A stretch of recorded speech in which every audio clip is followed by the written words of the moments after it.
Vous écoutez un épisode de Sagesse et Morito, un podcast indépendant à la recherche du sens et de l'essence au-delà des apparences. Tout cela, c'est grâce à votre générosité. Alors pour nous soutenir, rendez-vous sur Tipeee et Patreon. Voyez les liens en description ou directement sur Spotify. Bonne écoute! Après avoir considéré la vraie masculinité à travers le spectre du bronzage testiculaire, alors si ça ne vous dit rien du tout, on vous invite à découvrir l'épisode. On s'interroge aujourd'hui sur les transformations des imaginaires quant à l'idéal féminin. De la girl boss à la tradwife, on se demande vers quoi pointent ces aspirations féminines. Générique. En vérité, je vous le dis.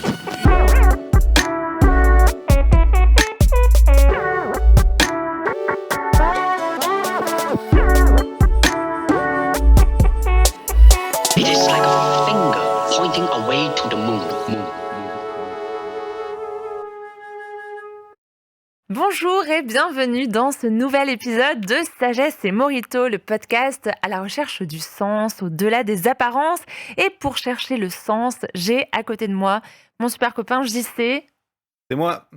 mon super copain Christelle. Salut Léa, salut les amis. Et moi, c'est Léa, et on est hyper content d'être avec vous pour ce nouvel épisode dans une saison qu'on tourne actuellement à Strasbourg, la ville des bretzels et de la choucroute. Donc, vous pouvez peut-être avoir les odeurs et l'imaginaire strasbourgeois qui vous vient en écoutant cet épisode. En tout cas, on espère, quelle que soit la nourriture qui vous accompagne en l'écoutant, qu'il vous plaira. On a mangé de la choucroute, je pense, tous les jours depuis qu'on est Mais arrivé. c'est pour ça que je dis qu'on infuse les épisodes avec du chou fermenté. Je pense d'une certaine manière, ça doit transparaître dans les ondes. En odorama la saison prochaine. Je suis abonnée à la newsletter d'un magazine en ligne qui s'appelle l'ADN Nouvelle Tendance.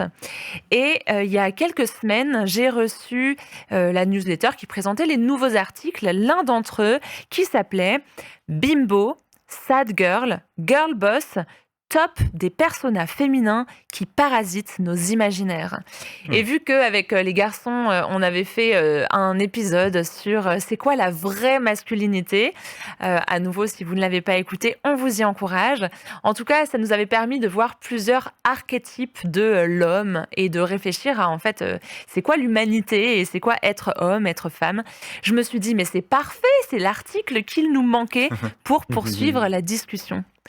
Mais du coup, avant de demander à mes super copains qu'est-ce qu'ils en pensent et comment est-ce qu'on peut trouver le sens derrière ces apparences, je vous propose un petit topo sur la tradwife et la girl boss. Sur TikTok, le hashtag tradwife atteint les 100 millions de vues. Les tradwives prônent le retour de la femme au foyer traditionnel et une assignation genrée des rôles. Comme le souligne la journaliste Camille Vernin, au programme grand nettoyage de printemps, atelier de préparation de biscuits, lecture, couture, rangement, emplettes, jardinage et préparation du dîner du soir où le mari n'a plus qu'à se mettre les pieds sous la table et se laisser servir une bière. À l'inverse, une girl boss, c'est une femme qui a des rêves et qui est prête à travailler dur pour les réaliser. Être une girl boss, c'est être la patronne de ta propre vie. C'est prendre des responsabilités concernant ton futur, être à l'aise avec la prise de risque et comprendre que l'échec est un pur produit de ton invention. Si tu apprends de tout ce que tu fais, t'es gagnante. Cela, dixit Sophia Amoruso, entrepreneur et auteur du livre Girl Boss, dont la vie a aussi inspiré un film du même nom. Bref, deux extrêmes sur le spectre de la féminité. Alors les garçons, qu'est-ce que vous en pensez ? Qu'est-ce que ça vous a évoqué, la lecture de cet article ou l'écoute de ces petites définitions ? Je me tourne vers notre faux misogyne préféré, Jean-Christophe. Faux misogyne, pourquoi Vous n'êtes juste pas habitué en Europe à être en contact avec des vrais hommes des bois. Là, vous pensez qu'on déteste les femmes, mais c'est pas vrai, au contraire. Là, on est en équipe, là, c'est juste qu'il faut que le gars aille couper le bois pendant que la femme tient le foyer, allumé, tu sais, pour pas que les enfants gèlent l'hiver. Je t'embête, hein. Ouais, ben non. Non, mais c'est bien connu que les Canadiens vivent dans les bois, autour de feux de bois. là, tu vois. Exactement, c'est ça, avec mon pot de castor. Encore aujourd'hui. Puis en toboggan. Donc, c'est vraiment cool comme article quand même de voir que, bon, c'est pas juste les hommes qui sont aux prises avec des différents idéaux masculins, parfois contradictoires, qui sont poussés sur les réseaux sociaux. Même le titre de l'article, là, c'est ces idéaux qui parasitent notre imaginaire. Ouais, exactement. À quelque part, il faut reconnaître que on vit avec des modèles différents, puis c'est à travers ces modèles-là qu'on s'oriente. Puis Le premier, par le exemple. premier modèle, c'est la trad wife. Je pense que mais c'est quand même un phénomène qui est en émergence. Je le Oui, vois de plus en tout à plus. fait. Peut-être qu'il y a une réaction au courant. Au courant. On a déjà fait un épisode sur le féminisme, puis on se rend compte qu'il y a plutôt des féminismes. C'est la seconde vague, si je me souviens bien, qui était qui cherchait à émanciper économiquement les femmes. Donc, il y avait beaucoup d'emphase sur l'accession des femmes à certains postes. C'était vraiment sur le front de l'économie, du marché du travail que les luttes féministes se faisaient. Puis, le problème, c'est pas une bonne chose ou une mauvaise chose, ou en fait, c'est une bonne chose. Là. Mais Il marche sur des œufs, là. non, ben oui, je marche sur des œufs avec Léa. Je pense qu'il faut le pondérer. Je pense qu'on fonctionne tout le temps aussi avec un système de valeurs. Certainement, pour une femme d'être vulnérable économiquement, ça doit être très inconfortable de dépendre d'un mari. Si le travail de la femme est seulement du travail qui n'est pas échangeable, tandis que le mari a du travail échangeable, il peut avoir une certaine forme de subordination. De l'autre côté, si tu es dans un couple, puis un couple qui fonctionne bien, où il y a un échange de ressources, mais d'aller faire des PowerPoint 5 jours par semaine, c'est pas nécessairement une forme d'émancipation. Et je pense qu'il y a comme un contre-discours avec la tradwife qui est en train de dire ben, c'est aussi correct de rester à la maison, c'est aussi bien d'assumer un rôle un peu plus traditionnel où on s'occupe du foyer puis des enfants, puis où le rôle, dans le fond, il y a une spécialisation économique qui se fait, mais à l'intérieur du foyer. Ça, c'est vrai que ce serait une manière de voir. Je vais me tourner bientôt vers Christelle pour lui demander ce qu'il en pense. J'aime bien voir se confronter JC et Christelle dans leur manière de voir le monde. Mais il y a peut-être effectivement une sorte de réaction à un discours qui a peut-être été prédominant pendant les 70 dernières années ou environ.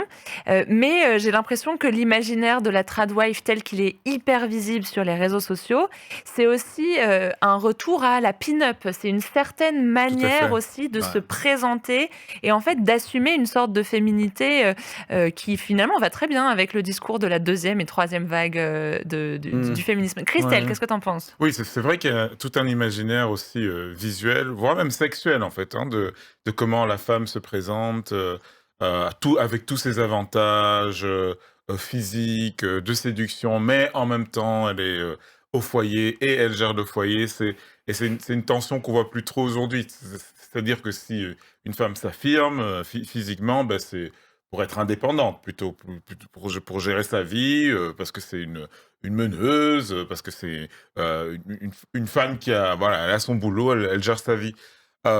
Et c'est assez frappant parce que moi j'ai vu aussi l'émergence de cette tendance sur TikTok, sur Insta, ou des commentaires de cette tendance par des journalistes ou d'autres commentateurs.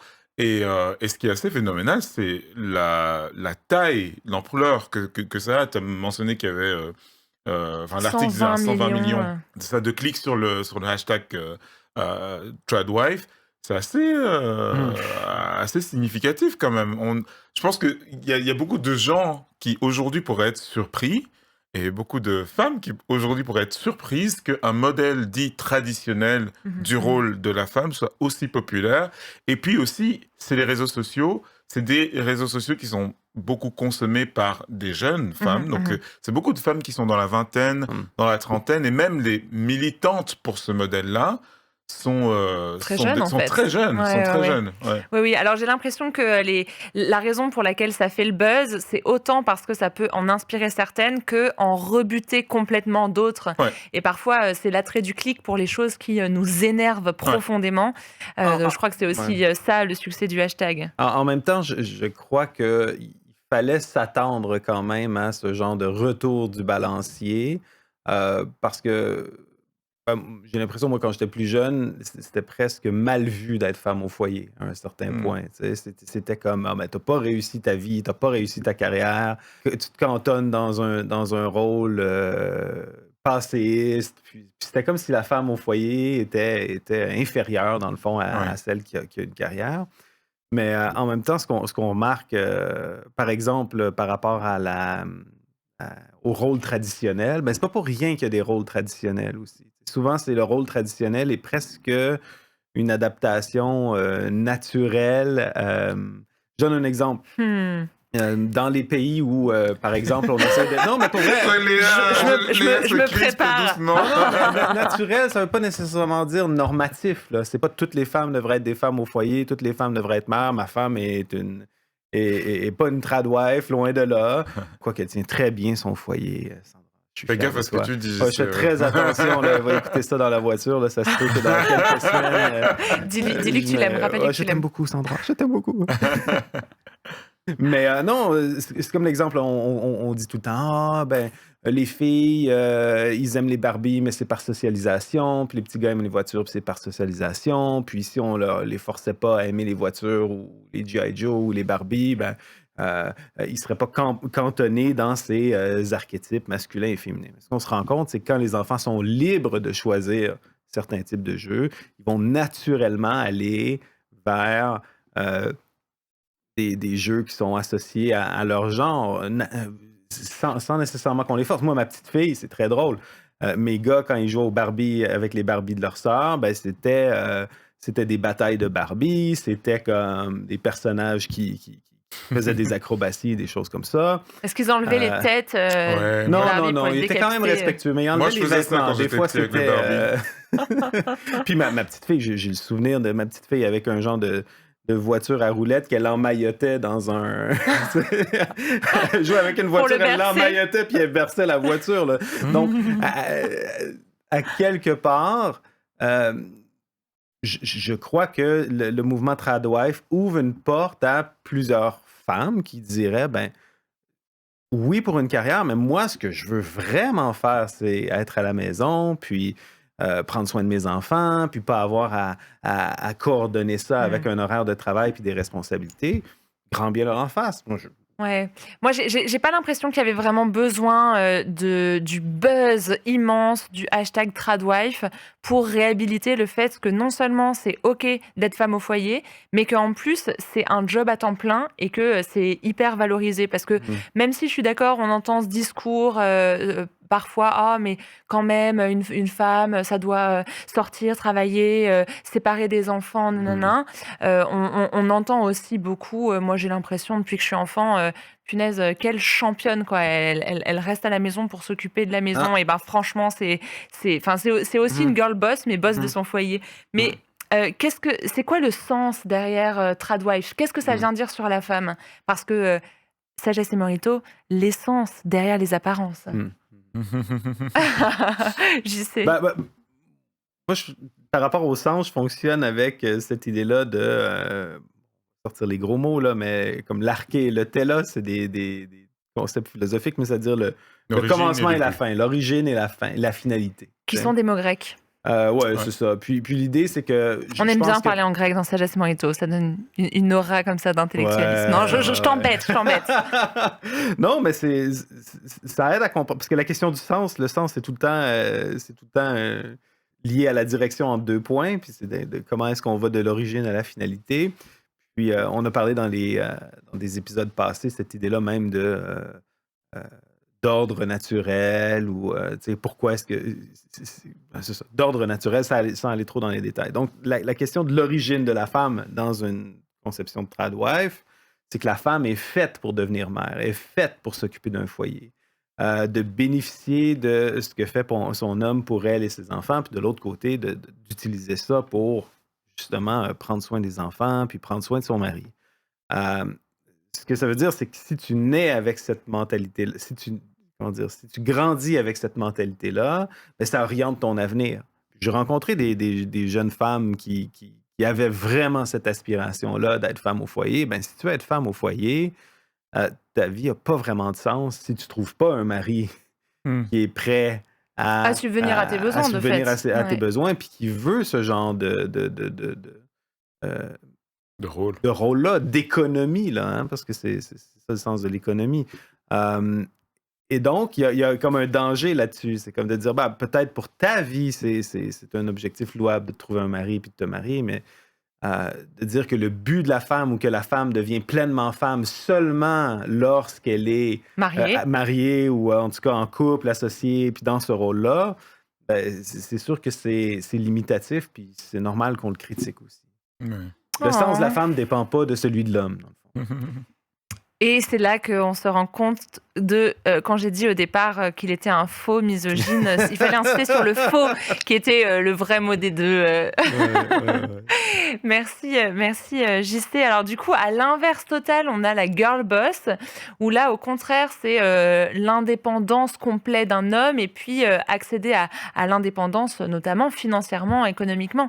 Christelle, est-ce que tu peux nous en dire un petit peu plus? Bah ouais, la girl boss, c'est le modèle de la femme qui se réalise par ses ambitions, ses objectifs, son travail, qui lance ses projets, qui sait s'organiser, qui sait s'en sortir et qui, par-dessus tout, montre au monde entier qu'il est possible de s'en sortir justement sans Mhm. être mère, justement sans avoir besoin de dépendre d'un homme. Et sans mais- être un homme.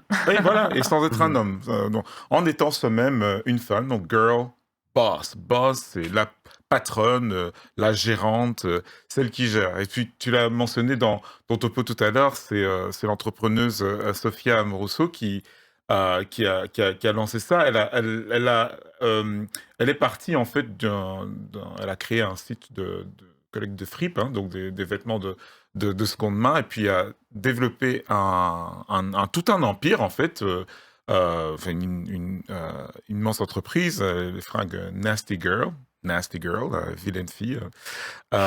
Et voilà, des entrepreneuses comme ça représentent l'idéal de la girl boss. Et c'est souvent, en fait, des entrepreneuses. Et c'est souvent un modèle qui vient des États-Unis. Alors, Ah. il faut quand même le souligner. C'est donc le American Girl Boss. Voilà. C'est la femme qui saisit le American Dream. Voilà, exactement. Ah. Qui l'incarne, en fait. Self-made woman. Ouais, C'est c'est ça. self-made Ouais. woman, ouais. Ouais. Et donc, alors que en France ou en Europe, souvent quand on parle de indépendance, en fait, beaucoup d'autres endroits dans le monde d'ailleurs, quand on parle de l'indépendance de la femme ou des droits de la femme, on va plutôt penser à des luttes sociales, à des lois qui doivent changer, etc. Donc, pour renverser le patriarcat. Ben là, l'idéal de la girl boss, c'est vraiment self-made woman. Donc, c'est quelqu'un qui s'auto-réalise et qui se donne les moyens de s'en sortir. On a créé un film qu'on peut voir sur Netflix qui parle de la trajectoire de cette femme. Et dans la culture populaire, c'est quand même assez vanté. Michelle Obama a beaucoup fait l'éloge de la girl boss. Bah d'ailleurs, il me semble que son bouquin, il a été au top des ventes à Michelle Obama pendant plusieurs années consécutives. Je ne l'ai pas lu moi-même, mais je le voyais tout le temps en numéro 1 des librairies devant lesquelles je passais. Donc voilà, c'est ça l'idéal. Et il faut le souligner, c'est un idéal qui est très américain. Et même dans l'imaginaire, on parlait de la tradwife, en fait, l'imaginaire visuel de la tradwife, c'est les années 50 aux États-Unis, hein, c'est Mad Men, c'est Ma sorcière bien-aimée, c'est un peu cet imaginaire de la femme qui reste au foyer, qui est magnifique au foyer. Donc en fait, déjà avec ces deux archétypes, on voit finalement l'influence de la culture américaine dans notre imaginaire. Ouais. Bon après, c'est des hashtags qui souvent commencent aux États-Unis. Finalement. Ouais. C'est l'hégémonie culturelle américaine qui s'impose même en France. Mais bon, voilà, hein, nous, on est juste à côté des États-Unis. T'en vois tout plein des girl boss autour de toi ou des femmes qui aspirent à ça? Ouais, beaucoup, beaucoup. Je pense de plus en plus dans des proportions similaires aux hommes qui qui cherchent justement, à saisir le rêve américain, à se partir en affaires, à devenir indépendants. C'est sûr, chez nous, il y a quand même un fort esprit entrepreneurial, je pense, en Amérique. Ça fait partie de l'ADN du continent. Et on dirait Mmh. que le- le continent fait quelque chose aux gens qui y arrivent. Hein. C'est surtout quand tu arrives d'Europe où moi, ça me frappe, là, où tout est bâti, tout est là, il y a plein de gens partout, tu as plein de ressources, comment dire, communes. Puis là, tu arrives en Amérique, on dirait tout est à faire. Tu sais. Mm. Bon, c'est plus le Far West, mais comparé à l'Europe, celui-là encore. Et donc, cette idée-là, comme quoi le rêve américain appartient aussi à la femme, c'est là. Puis en fait, l'idéal américain aussi d'indépendance qui est caché là-dedans. Autant que la Mmh. tradwife, dans le fond, va trouver son sens en faisant partie d'un groupe, d'un couple, où il y a un rapport de dépendance, mais peut-être que je dirais de codépendance aussi, parce que le mari ne pourrait pas faire le genre de carrière qu'il fait s'il n'y avait pas le soutien de son épouse. Parce qu'il Puis, rentrerait chez lui tous les soirs, il aurait rien à manger. ben oui, c'est ça. Ben oui, c'est ça. Parce qu'il se concentre sur la carrière. De l'autre côté, la girl boss, ben, elle incarne cet idéal aussi américain d'indépendance, de dire ben, j'ai pas besoin de personne d'autre. Donc j'ai l'impression que, avec ces 2 archétypes, quand on réfléchit, c'est quoi finalement le sens donné à ces archétypes qui envahissent notre imaginaire collectif?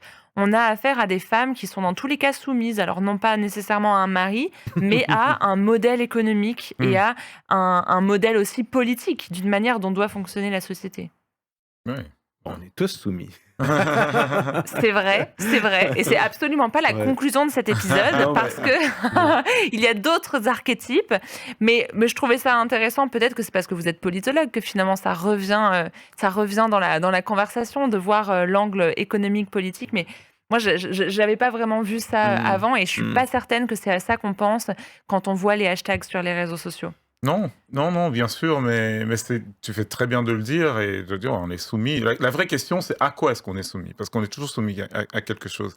Et là, euh, voilà, l'utilité d'un archétype, ou en sociologie, on parle de modèle type, tu vois, d'avoir un- une figure qui est presque exagérée, comme la girl boss, qui est vraiment genre un cliché, en fait, Mhm. un Ouais, cliché. ouais. Ça permet de voir, en fait, ce qui marque un modèle, en fait. Et dans ce modèle-là, on voit assez facilement, en fait, plus facilement que dans notre société, parce que je pense qu'en fait, la girl boss est juste une version exagérée Ouais. d'un modèle qui existe vraiment, et je pense est majoritaire dans le discours de Ouais. notre société, et où l'arché, donc l'origine, Mhm. là d'où vient la femme, c'est qu'elle est faite pour s'inscrire dans un modèle productiviste. Elle est faite pour pouvoir s'en sortir, euh, participer, créer de la valeur, participer au marché, exactement comme l'homme. Mais alors, la femme et l'homme sont ensemble vus comme des outils dans un système économique Mmh.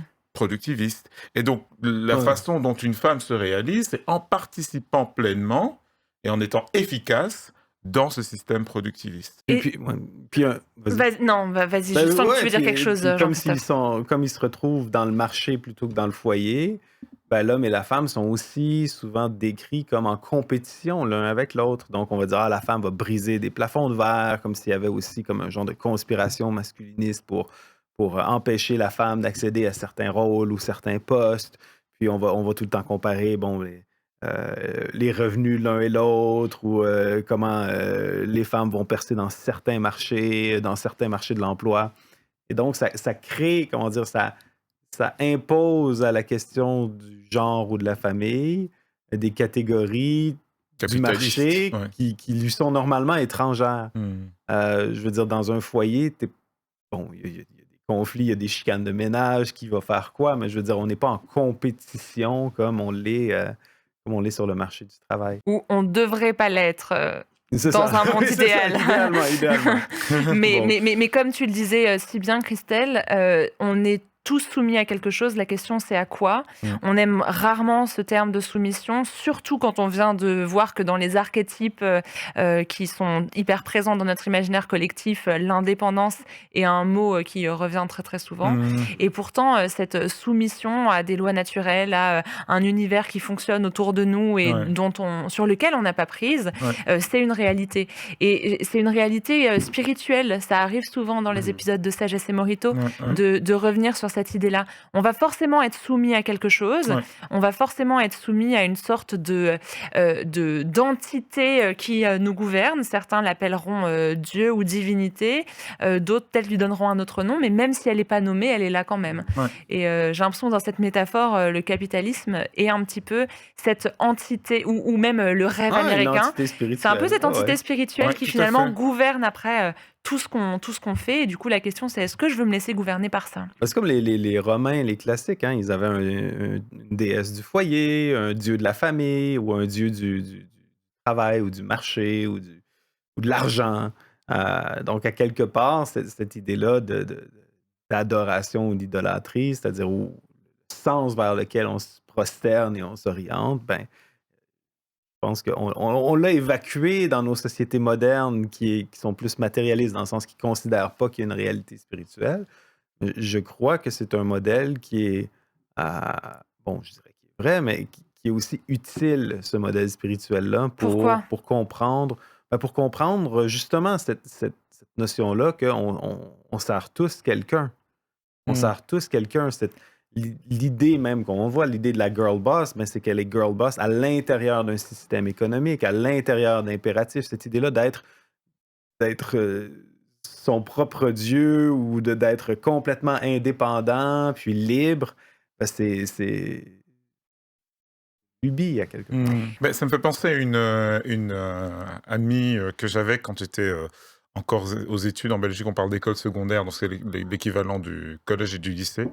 Au lycée, une amie que je fréquentais, puis alors il n'y avait pas de réseaux sociaux à l'époque, donc c'était par email qu'on conversait. Je ne sais pas si vous vous souvenez, à l'époque, il y avait des chaînes de mails avec des questionnaires qu'on pouvait remplir, enfin, Ah, toutes mais sortes de c'est choses, vrai! des virus. J'avais tellement oublié ça. C'était comme ça qu'on communiquait. Et je me souviens d'avoir reçu de cette amie à l'époque donc un questionnaire, et c'était un petit peu portrait chinois. Donc si j'étais une chanson, qui est-ce que je serais? Et pour moi, en fait, la chanson qui la caractérisait, c'était la chanson de Destiny's Child, Mm. Independent Women, tu vois? Wouh! Est-ce que tu peux nous la chanter un petit peu? Chacun son tour. Ok. All the women are independent, throw your hands up at me. All the women are independent, throw your hands up at me. Voilà. Et donc le refrain, c'est All the women making money. Les femmes qui génèrent de l'argent. Ouais. All the mamas who profit dollars. Toutes les Les mamans. mamans qui profitent des dollars. Ouais, c'est ça, hein, en fait. Ouais. Et puis il y a cette fameuse cette fameuse ligne, cette partie qui dit, voilà, the shoes on my feet, I bought them. Donc les chaussures à mes pieds, c'est moi qui les ai achetées. Les vêtements que je porte, c'est moi qui les ai achetés. The rock, I'm rocking. Donc ma musique, ma démarche, En mon fait, allure. The Rock, je pense, c'est Et comme puis le aussi gros diamant. le diamant, ouais. Que Ah ouais. I depend on me if I want it. Donc Je dépends de moi-même. dépends que de moi-même si je le veux. Donc tout dépend de Tout ce que dépend je- de ma volonté. Tout dépend de ma volonté. Et cette amie, elle caractérisait ça. Elle a répondu à mon mail en disant, oh, ça me touche beaucoup. Ah oui, donc que c'était tu- vraiment un compliment Ouais, pour elle. elle a beaucoup apprécié parce qu'elle avait en plus cette attitude vraiment gérée. Elle voulait faire des études scientifiques plus tard, etc. Je l'ai recroisée, je sais pas, 5 ou 6 ans après. On s'était perdu de vue pendant nos études. Je l'ai croisée dans un marché. Elle avait 4 enfants. Puis... Non, elle était avec son mari, parce qu'elle m'a présenté son mari. Et je suis tellement content de la voir. Vous savez, en Belgique, tout le monde se fait la bise. Les gars, les filles, on se fait la bise. Et donc, je suis content de la voir. Ah, je vais pas mentionner son nom. Hein. Donc, comment ça va? Et elle m'a complètement... elle a mis la main, quoi, à la distance. Et elle a tendu la main. Elle était contente de me voir aussi, mais elle voulait peut-être pas que je lui fasse la bise. Elle dit, je te présente mon mari. Comment ça va? Ah, ça va bien. Je suis mariée depuis quelques années. voilà mon mari, il Ah oui, fait donc ceci, c'était il fait ceci. tout au C'était travers mais de son mari. complètement l'inverse. Ouais, elle m'a pas vraiment parlé d'elle-même. Mm. Elle parlait de son mari et de la vie de son mari, la vie qu'elle Oh avait avec son waouh! mari. Ça m'a vraiment frappé parce que pour moi, c'était un petit peu Mm. la fille qui incarnait le potentiel de la girl boss. Et qui Mm. devenait, la tradwife. Ouais, exactement. Et je pense que c'est quelque chose qui touche. Ben, il y a beaucoup de filles qui se convertissent à l'islam, par exemple, qui ont cette réflexion-là que l'imaginaire de la girl boss, en fait, c'est une soumission à une vision du monde où on dépend du marché, du capital, que c'est trop de pression sur les femmes. Et peut-être qu'une autre vision du monde, ou le fait de se représenter par son mari ou par l'homme de sa vie, c'est libérateur. Et alors, c'est très intéressant que tu mentionnes l'islam parce que depuis tout à l'heure, on dit en filigrane le terme spirituel, il y a le terme de soumission à une entité ou une réalité qui nous gouverne. C'est un principe métaphysique et spirituel, même si l'entité finit par être le capitalisme ou le rêve américain. Voilà, on parle de chercher le sens profond que nous avons, alors en tant que femme, en tant qu'homme, en tant qu'être humain. Et la Bible a des choses différentes à dire que l'islam, notamment par rapport au rôle des hommes et de la femme. La Bible est souvent, j'ai l'impression, mal comprise dans ce qu'elle va dire sur le but d'une femme. Il faut savoir que les tradwives, en tout cas pour les interviews que j'ai pu lire de l'une d'entre elles, dans les plus célèbres, on va dire, sur les réseaux sociaux, elles revendiquent une vision biblique de la femme qui doivent être soumises à leur mari. Pour quelqu'un qui connaît pas la Bible, il lit ça, il va dire « Ah bah ok, donc en fait le modèle biblique, c'est bien ce que j'avais compris, c'est finalement très patriarcal, c'est l'homme qui décide, la femme qui doit juste se mettre en dessous, et puis elle est là pour faire la cuisine, etc. » Mais en fait, dans la Bible, il y a des exemples de tradwives. Bon, de fait, c'était quand même, quand ça a été écrit, c'était un système assez traditionnel, de fait. Il y a des exemples de girl boss, de femmes qui vont être des guerrières, qui vont mener une armée, qui vont mener tout un peuple dans la louange, être une prêtresse. Il y a des femmes entrepreneurs qui travaillent. Il y a un petit peu tous ces modèles-là. Et je pense que si on cherche à conclure cet épisode, non pas parce qu'on aura fait le tour de tous les archétypes, on aura mis toutes les références dont on a parlé dans l'épisode dans les petites notes, donc n'hésitez pas si vous voulez continuer à chercher un petit peu, à en savoir plus sur ces différents modèles. Mais en fait, le modèle biblique, il est de dire que le but de la femme, c'est un petit peu résumé pour être un petit peu choc comme phrase, mais en tout cas, le sens, le télos en grec, l'objectif, c'est ni d'être une tradwife, ni d'être une girl boss, ni d'être n'importe quel archétype. C'est pas d'être un archétype, en fait, mais c'est d'être soumise à Dieu, comme le télos de l'homme, et d'être soumis à Dieu. En quelque sorte, le modèle biblique qu'on voit de l'humanité, c'est de reconnaître qu'il y a un ordre des choses, qu'il y a un ordre dans la nature, dans le cosmos, et que cet ordre, il est tenu ensemble par Dieu, et que le but de l'être humain, quel qu'il soit, c'est de connaître ce Dieu. Alors, c'est qu'une conversation qui a été ouverte et qui n'est pas fermée. On vous invite à la poursuivre d'ailleurs avec nous et à nous donner vos commentaires sur qu'est-ce que vous pensez de tous ces archétypes et des autres. En tout cas, on vous souhaite de très belles explorations sur le sens de la vie, le but de la vie et puis les explorations de ces archétypes. Et on vous dit à bientôt pour un prochain épisode de Sagesse et Morito. It is like a finger pointing away to the moon. On vous invite à nous rejoindre sur YouTube et toutes les applis de podcast. Vous pouvez activer la petite cloche. On a un épisode qui sort le dimanche toutes les 2 semaines. On vous attend nombreux pour aussi réagir à ce qu'on aura dit, nous faire part de vos commentaires. On vous dit donc à bientôt pour cette saison de Sagesse et Morito. Youhou! Yes!